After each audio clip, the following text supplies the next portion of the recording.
নমস্কার, আমি অমৃতা সেন।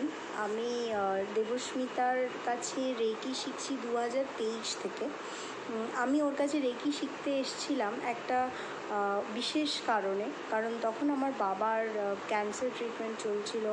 প্রথম লাইন অফ ট্রিটমেন্ট বাবার খুব একটা কাজ করেনি, আর তারপরে একটা আরও সিভিয়ার ট্রিটমেন্ট শুরু হয় এবং সেটা কেমন হবে, সাকসেসফুল হবে কি না, অনেক ডিফিকাল্টির মধ্যে আমি গিয়েছিলাম।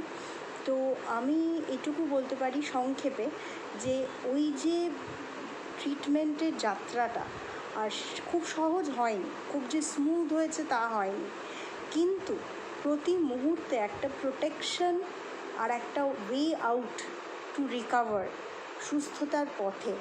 এবং সাবসিকুয়েন্টলি আজকে আমার বাবা সুস্থ জীবন যাপন করছেন, কাজ করছেন, বেড়াতে যাচ্ছেন। আমরা অ্যাজ আ ফ্যামিলি একটা সুস্থ জীবন কাটাচ্ছি। এই পুরোটাই কিন্তু রেকির জন্য পসিবল হয়েছে। আমার একটাই জিনিস হয়েছিল, যেহেতু আমি খুব বিপদের মধ্যে রেকি শিখেছি, বিলিফ সিস্টেমটা আমার মধ্যে ছিল, কারণ সেটা ছাড়া আর কিছু করণীয় কিন্তু ছিল না, তখন আর কোনো উপায় ছিল না।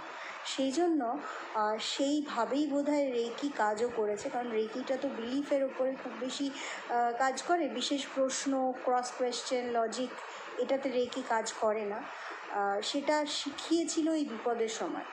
কাজেই আমি দেবস্মিতার প্রতি ভীষণ গ্রেটফুল। ও যে যত্ন নিয়ে এবং পার্সোনালি সবাইকে অ্যাটেন্ড করে, একটা গ্রুপ রেকি না শিখিয়ে প্রত্যেককে আলাদা করে শেখায়, তার অ্যাটিউনমেন্ট এবং রেকির হিলিংটা সেইভাবে দেয় যাতে যার যেটা সমস্যা সেই স্পেসিফিক জিনিসটা অ্যাড্রেস হয়।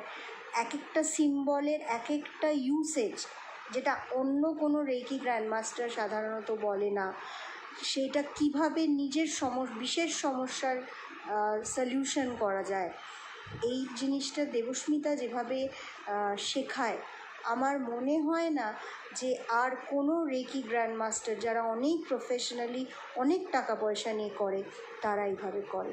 আমি এই আর্নেস্টলি রিকোয়েস্ট করব যে দেবস্মিতা যাতে আরও এই সুন্দর বিদ্যাটা আরও মানুষের কাছে পৌঁছে দিতে পারে, তার জন্য যা যা করণীয় আমরা যেন করতে পারি। নমস্কার।